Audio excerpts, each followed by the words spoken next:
Salut à tous, j'espère que vous allez bien. Aujourd'hui je vous retrouve dans une nouvelle vidéo où je vais vous présenter mes favoris du mois d'octobre et mes petits flops, puisque ça y est, le mois d'octobre est déjà terminé.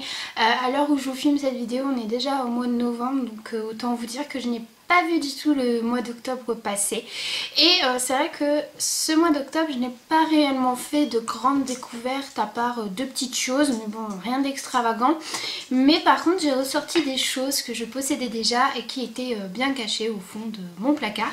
Donc du coup, on va commencer sans plus tarder. Donc je vais d'abord vous présenter mes flops et puis je vous présenterai... Non, je vais d'abord vous présenter mes favoris et ensuite je vous présenterai mes flops. Donc on commence, c'est parti. Donc tout d'abord, en termes de favoris et en termes de découvertes, j'ai acquis en ce mois d'octobre tadam, la gamme de visage de chez Neutrogena dans la gamme Hydro Boost. Donc voilà, elle se présente comme ceci. Je vous l'ai déjà présentée donc dans un de mes hauls et dans ma dernière vidéo qui est ma routine visage.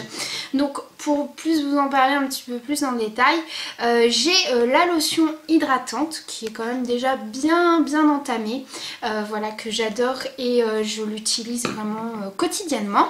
J'ai ensuite le gel hydratant, donc non, l'aquagel hydratant.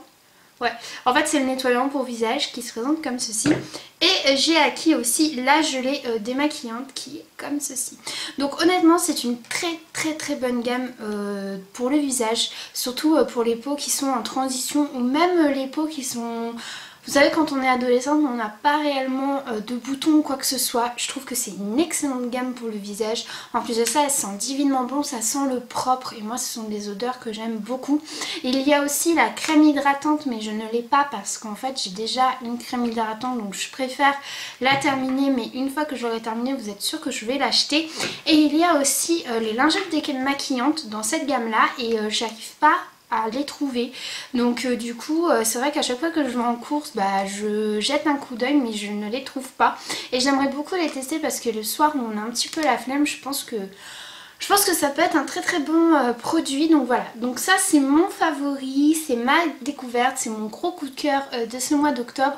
Donc en plus de ça, ils sont vraiment pas très chers puisque un produit coûte 5 €.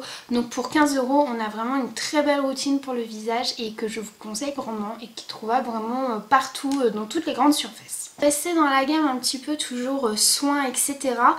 J'ai fait la découverte d'un gel douche, oui, un gel douche, et pas n'importe lequel puisque c'est celui-ci.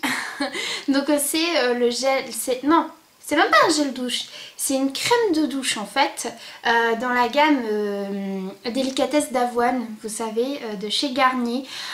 J'adore ce gel douche, c'est déjà mon ma deuxième bouteille en fait en l'espace de 2 semaines.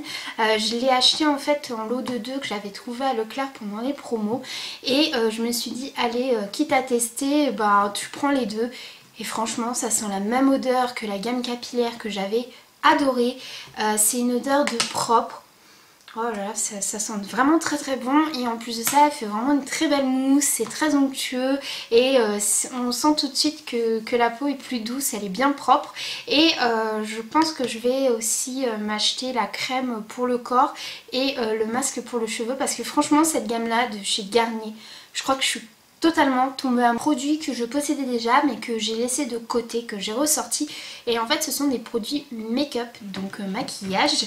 Donc j'ai 2 palettes que je possédais mais que j'avais laissé dans mon placard, je ne sais pas pourquoi. Tout d'abord il y a la palette de chez Lorac Pro, donc désolée pour la saleté du packaging mais en fait c'est un packaging en gomme, vous savez, donc du coup dès qu'on a du fond de teint ou quoi que ce soit, tout de suite ça abîme le packaging. Et en plus de ça, cette palette, ça fait très longtemps que je l'ai. Je crois bien que ça fait à peu près 2 ans que j'ai cette palette. Je sais que je vous la présente, mais elle n'est pas facile à trouver. Elle n'est même pas chez Sephora. Moi, je l'avais eue sur un site anglais, je crois, ou je ne sais plus. Mais voilà. Donc moi, c'est la Lorac Pro numéro 1. C'est que celle-là que j'ai. Donc, elle se présente comme ceci. Donc en fait en bas ce sont tous les fards qui sont irisés et en haut ce sont tous les fards mat. Donc j'essaie de vous montrer ça d'un petit peu plus près, voilà. Donc elle se présente comme ceci, elle est vraiment très jolie et en fait je l'ai laissée de côté, je ne sais même pas pourquoi, parce que bah, du coup j'ai acquis d'autres nouvelles palettes et je voulais les tester. Et là en fait un jour je ne savais pas trop comment me maquiller et puis je l'ai vue et je me suis dit tiens c'est vrai. Et je trouve qu'elle a exactement les couleurs qu'il faut pour cette saison en fait, puisqu'on a quand même des couleurs claires, mais on a aussi ces couleurs, vous savez, un petit peu cuivrées. Celui-là par exemple est vraiment magnifique. Celui-là, alors lui je l'ai creusé mais jusqu'à la mort, je n'ose même plus y toucher parce que je me dis en fait à un moment donné il va plus y en avoir. Voilà, donc c'est vraiment une très belle palette que au final bah, je n'ai fait que de l'utiliser. Je la trouve vraiment très jolie, elle est super belle. Et ensuite j'ai une autre palette à vous présenter que j'avais beaucoup utilisée ce printemps et que j'ai totalement laissée de côté. C'est la palette de chez Too Faced qui est la Love Flush. Le packaging est juste magnifique et elle se présente comme ceci. Donc on a les 6 blushs de la marque Too Faced. Et en fait je me suis dit c'est génial ce genre de palette, puisque moi bah, les Too Faced comme vous le savez c'est ma marque préférée, mais c'est vrai que un blush coûte 26 €. Donc si on veut tous les blushs, je vous laisse faire le calcul. Alors que elle, la palette, je crois qu'elle était à 36 €. Donc pour 36 € vous avez les 6 blushs de la gamme Too Faced. Ils sont juste géniaux. Ils ont une pigmentation qui est juste parfaite. En plus de ça je trouve ça vraiment hyper pratique parce que moi le matin quand je ne savais pas quoi mettre, et ben au moins j'ai 6 teintes qui sont toutes différentes les unes des autres. Donc du coup en fait c'est tellement simple, même pour emmener en vacances ou pour emmener en week-end ou quoi que ce soit. Bah en fait on a 6 blushs qui sont réunis, qui sont tous différents et franchement je l'aime beaucoup. C'est un petit peu plus random etc, donc je suis désolée pour la luminosité, mais en fait il y a du soleil, il n'y a pas de soleil, il y a du soleil, il n'y a pas de soleil, donc bon hein, on va faire sans. Donc tout d'abord j'ai une bougie à vous présenter et je pense que si vous avez vu ma vidéo haul vous savez direct de quoi je vais vous parler. C'est la bougie de chez Zoella qui est la Lazy Day que j'ai déjà commencé à brûler et honnêtement ça confirme ce que je vous avais dit dans mon haul. L'odeur se diffuse vraiment dans tout mon appartement. C'est une odeur qui est vraiment très agréable, qui n'est pas entêtante. Et moi le soir je sais que j'adore bah voilà, allumer des bougies, allumer mes petites lumières etc. pour me mettre dans une ambiance assez réconfortante. Et franchement cette bougie c'est une tuerie. Je l'adore et j'ai même pas envie de la faire brûler parce que je veux l'économiser, mais en même temps j'ai envie parce que c'est le but. Elle n'est pas faite pour être une décoration, mais honnêtement je l'aime beaucoup. Et en plus de ça, Boots maintenant livre en France, donc du coup ça c'est génial pour nous puisqu'on va pouvoir acquérir des produits qui ne sont vendus qu'en Angleterre. Je sais pas à combien sont les frais de port, mais moi je sais que quand j'avais passé la commande ils étaient à 10 €, donc bon je sais que 10 € c'est énorme en frais de port. C'est en fait à ma catégorie qui est la lecture, puisqu'en fait dans ma vidéo favori que je fais chaque mois je vous présente un petit peu de tout, donc ce n'est pas spécialement que de la beauté ou du maquillage. Comme je vous le disais une fois, ça peut être de la lecture, ça peut être des bougies, ça peut être un accessoire de mode ou etc. Je trouve que c'est beaucoup plus intéressant, il y a beaucoup plus de contenu que de vous montrer tout le temps du maquillage ou quoi que ce soit. Et donc là c'est un livre que j'ai terminé début octobre. Et je sais mais je suis pas du tout sponsorisée par Zoella, hein, je vous le dis direct. Mais c'est le livre de chez Zoella qui est Girl Online. Donc moi j'ai le tome 2 que j'ai terminé là début octobre. Et j'ai adoré lire ce livre. Autant le tome 1 m'avait passionné, mais autant le tome 2 me passionne toujours autant. Je ne sais pas si vous l'avez lu. Pour vous faire un petit résumé du livre, c'est l'histoire de Penny qui vit à Brighton en Angleterre et qui possède en fait un blog où son pseudonyme est Girl Online, où elle va poster tous ses états d'âme, ses émotions, etc. C'est un petit peu comme un journal intime où tout le monde peut interagir comme un blog. Et il va lui arriver plein de choses, des choses dont elle n'aurait jamais pensais que ça allait lui arriver.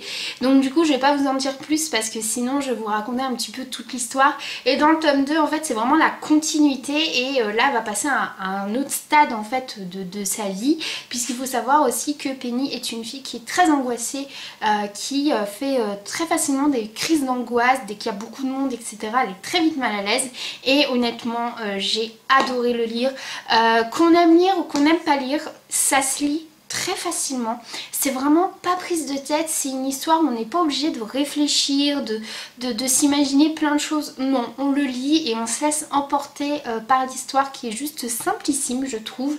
Et ce qui est bien c'est que Zoé Sugg, donc qui est Zoé là, a sorti le tome 3 qui va sortir en novembre en Angleterre et nous je pense qu'on l'aura en France d'ici ce printemps. Et vous êtes sûr que je vais l'acheter parce que j'ai hâte de lire la suite. Maintenant on va passer à mes flops du mois d'octobre et j'en ai deux à vous présenter, dont un qui est totalement contradictoire et vous allez vous dire elle se moque de nous, mais non. Donc je vais d'abord commencer par ce produit qui est totalement contradictoire, où j'ai vanté mes louanges dans l'une de mes dernières vidéos favoris je crois, qui est en fait le spray sèche-vernis express de chez Inel, qui se présente comme ceci, qui en fait où je vous disais que c'était un produit qui était révolutionnaire puisque une fois qu'on avait appliqué son vernis, on attendait un peu, on pchitait, c'était sec, c'était génial, etc. etc. Mais en fait c'est de la daube. Puisque j'ai fait que de l'utiliser en ce mois d'octobre et j'ai fait des constatations qu'avant je n'avais pas. Et là je me suis dit bah en fait je crois que j'ai un petit peu parlé trop vite, je me suis un petit peu trop avancée sur le produit parce qu'honnêtement mais il est nul. En fait je vous explique pourquoi. Donc à force de l'utiliser, vu que forcément bah, mon vernis séchait vite, je le changeais assez fréquemment et là je me suis rendu compte en fait que mes ongles devenus mous étaient extrêmement cassant, se dédoubler. Donc alors faut savoir que je n'ai pas un ongle qui pète la forme, j'ai quand même un ongle qui est quand même assez abîmé, etc. Mais là il était mou, mais quand je vous dis mou, c'était mou de chez mou. J'ai pas les ongles qui sont hyper durs, mais vraiment là ils étaient mous, ils étaient pas beaux et je me disais mais c'est bizarre, pourquoi ils font ça, je comprends pas. Donc du coup j'ai arrêté d'utiliser cette jolie petite chose pendant une semaine et j'ai retrouvé un ongle qui était un petit peu plus fortifié, etc. Je me suis dit bon, on reteste avec ce produit là. Rebelote, ça me refaisait la même chose. Donc là je me suis dit ok, donc toi en fait Coco t'es une vraie daube parce que en plus de ça tu pues, il pue mais l'alcool ça vous monte à la tête limite. Et en plus de ça le vernis ne durait à peine que 2 jours parce qu'en fait vu qu'il y avait tellement de matière sur l'ongle, puisque bon bah il y a 2 couches de vernis, on met du top coat, plus j'ai mis ça, bah en fait mon vernis limite le lendemain il était déjà écaillé. Et donc du coup en fait je me suis rendu compte que c'est à cause de cette petite chose là. Donc je m'excuse de vous avoir vanté ces louanges, mais honnêtement maintenant après l'avoir bien utilisé, c'est un produit que je ne vous conseille absolument. Un autre flop à vous présenter qui pareil pour moi, j'étais super contente de l'avoir et puis il marque toujours des bricoles de toute façon. C'est en fait l'eau micellaire biphasée de chez Garnier dans la gamme Skin Active que j'ai acquis dès sa sortie. Je me suis dit oh génial, un produit tout en un, en plus de ça c'est biphasé donc ça va super bien démaquiller les yeux, c'est super pratique, un coup de coton on n'en parle plus, pas besoin de faire truc bidule chouette. Bah en fait non, il me convient pas du tout, mais alors pas du tout pour ma peau, puisque pour démaquiller les yeux il n'y a pas de problème, mais pour démaquiller le visage là il y a un problème parce que ça me fait des boutons.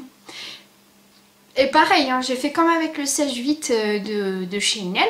J'ai testé, retesté et là, heureusement qu'il y a du maquillage parce que je suis une calculatrice. Cette petite chose me fait ressortir tous les boutons que je ne pensais ne plus avoir à 25 ans. Donc c'est-à-dire, vous savez, ces petits boutons qui font extrêmement mal quand on est adolescent.